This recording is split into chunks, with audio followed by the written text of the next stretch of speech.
আমাদের মধ্যে অনেকের একটা অভ্যাস আছে, যারা খারাপ কাজে লিপ্ত, ধরেন নেন গাঁজা সেবন করি, মদ পান করি, অবৈধ কাজ করি। অনেকেই আমরা মনে করি এত খারাপ কাজ করে আমি মসজিদে যাবো কেন, আমি তো খারাপই, আমি রোজা রাখবো কেন, আমি তো খারাপই, আমি জিকির করব কেন। এরকম একটা ধারণা কিন্তু আমাদের মধ্যে আছে। আমি ভালো হয়ে নেই তারপরে ইবাদত শুরু করব। ভাই তুমি ভুল করতেছো। তোমার জামাই শুধু ময়লাই লাগাবা, পরিষ্কার করবা না? ময়লা তো লাগছে, পরিষ্কার করো, ধুয়ে ফেলো। তুমি গুনাহ করতেছো, তুমি নামাজে দাঁড়াও, ওই নামাজ তোমাকে একদিন গুনার কাছ থেকে ফিরিয়ে দিবে। তুমি অপকর্ম করতেছো, তুমি জিকিরে বসো, জিকির তোমাকে সমস্ত অপকর্মের থেকে একদিন ফিরিয়ে দিবে। তুমি চরম খারাপ লোক, চরম খারাপ।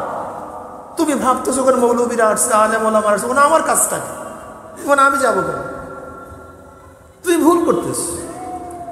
বরং এখানে তো রুগীদের আসার কথা বেশি। যারা বেশি রুগী তাদের এখানে বেশি আসার কথা ছিল, অথচ দেখা যায় আমরা এরকম চরম কপাল পরা রুগী, আমরা ডাক্তারের কাছেও যাইতে চাই না, মেডিকেলেও ভর্তি হইতে চাই না। এটা কপাল পরা রুগী। আচ্ছা বলেন তো, নবী আলাইহিস সালাতু ওয়াস সালাম দাওয়াত দিয়েছেন, চিকিৎসা হচ্ছেন কাদেরকে? তার আগে তো কেউ মুসলমানই ছিলেন না, নাকি ভুল বললাম? জি না। মুরব্বীদের মধ্যে সবচেয়ে প্রথম মুসলমান হয়েছে কে? আবু বকর রাদিয়াল্লাহু তাআলা। বালকদের মধ্যে সবচেয়ে প্রথম মুসলমান হয়েছে আলীউল মুর্তজা রাদিয়াল্লাহু তাআলা। মহিলাদের মধ্যে সর্বপ্রথম খাদিজা কুবরা রাদিয়াল্লাহু তাআলা। আর গোলামদের মধ্যে সবচেয়ে প্রথম হারিস ইবনে যায়েদ রাদিয়াল্লাহু তাআলা। যায়েদ, ঠিক আছে, নবী আলাইহিস সালাতু ওয়াস সালামের গোলাম, তিনি প্রথম মুসলমান হয়েছে না? হারিস না তার নাম? যায়েদ ইবনে হারিস না হারিস ইবনে যায়েদ? যায়েদ ইবনে হারিস, তিনি প্রথম মুসলমান হয়েছে। অর্থাৎ তার আগে তো মুসলমানই ছিলেন না। তিনি দাওয়াত দিতেন কাদেরকে? ওমারের মতো খারাপ লোককে। বিশ্বাস হয় না? ওমার কি ছিলেন? আপনারা জানেন সবচেয়ে নিকৃষ্ট কোন ব্যক্তি?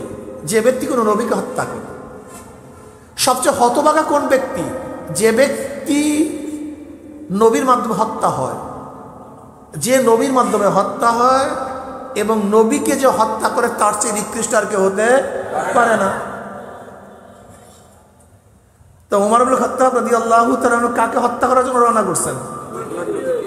সরদার দু আলম সাইয়্যিদুল আম্বিয়া মুহাম্মদ আরবি আলাইহিস সালাতু ওয়াস সালাম সর্বশ্রেষ্ঠ নবীকে নাঙ্গা তলোয়ার নিয়ে রওনা করছেন হত্যা করার জন্য। বলেন তো তার চেয়ে খারাপ কেউ হতে পারে? কিন্তু এই ব্যক্তিকেই নবী আলাইহিস সালাতু ওয়াস সালাম দাওয়াত দিয়ে কি অবস্থা বুঝাইছেন?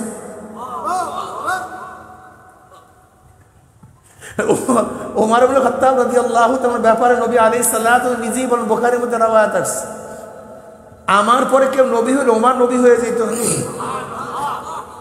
আর আপনারা জানেন সাহাবী বলেন, গাউস বলেন, কুতুব বলেন, ওলি বলেন, সর্বশ্রেষ্ঠ মর্যাদার অধিকারী কারা? নবীরা। এর চেয়ে মর্যাদা সম্পন্ন কেউ নেই। তাই যে ওমর রাদিয়াল্লাহু তাআলা নবী আলাইহিস সালাতু ওয়াস সালামকে হত্যা করার জন্য নাঙ্গা তলোয়ার নিয়ে রওনা করছেন, সেই ওমরের ব্যাপারে নবী আলাইহিস সালাতু ওয়াস সালাম বললেন কি আমার পরে কেউ নবী হইলে ওমর নবী হয়ে যেত। এখন মর্যাদা কোথায় গিয়ে পৌঁছছে? যে ওমর নবী আলাইহিস সালাতু ওয়াস সালাম হত্যা করার জন্য রওনা করছে, সে ওমরকে দেখলে শয়তান রাস্তা ছাড়িয়ে পালায়া যেত। যে ওমর নবী আলাইহিস সালাতু হত্যা করার জন্য রওনা করছে, সে ওমরের হালাত কি, অবস্থা কি? নবী আলাইহিস সালাতু ওয়াস সালাম ফরমান, বুখারীর মধ্যে রওয়ায়াত আছে, ওমর বলেও ঠিক বোঝেও ঠিক। যার অনুকূলে কোরআনে বহুত আয়াত নাযিল হয়ে গেছে, অনুকূলে। অর্থাৎ ওমর রাদিয়াল্লাহু তাআলা যে মত প্রকাশ করতেন, আল্লাহ পাক সেই অনুকূলে রায় প্রদান করতেন। এই ওমরকে, যে ওমরের কথা বাতাসে শোনে, যে ওমরের কথা পানিতে মানে, যে ওমরের কথা মাটি শুনে। আপনারা জানেন হযরত সারিয়া রাদিয়াল্লাহু তাআলা আনহু যুদ্ধ করতেছিলেন ওমর ইবনে খাত্তাব রাদিয়াল্লাহু তাআলা আনহু মদিনায় ছিলেন। মদিনার মেম্বার থেকে আওয়াজ দিলেন, ইয়া সারিয়াতুল জাবাল, এ সারিয়া পাহাড়ের দিকে তাকাও। কোথায় মদিনার, কোথায় সিরিয়া? এখান থেকে আওয়াজ, ইয়া সারিয়াতুল জাবাল। সারিয়া রাদিয়াল্লাহু চিন্তা করলেন, আমিরুল মুমিনিনের আওয়াজ পাইতেছি, কোথার থেকে? সে তো মদিনায়। ভ্রুক্ষেপ করলেন না, আবারও যুদ্ধ শুরু করলেন। কিছুক্ষণ পরে আবারও ইয়া সারিয়াতুল জাবাল। আবারও চিন্তা করলেন, কিসের আওয়াজ, ভুল শুনতেছি কিনা, তিনি তো মদিনায়। আবারও যুদ্ধ শুরু করলেন। কিছুক্ষণ পরে আবার ইয়া সারিয়াতুল জাবাল উনজুর ইলাল জাবাল, এ সারিয়া পাহাড়ের দিকে তাকাও, দেখো পাহাড়ের দিকে কি।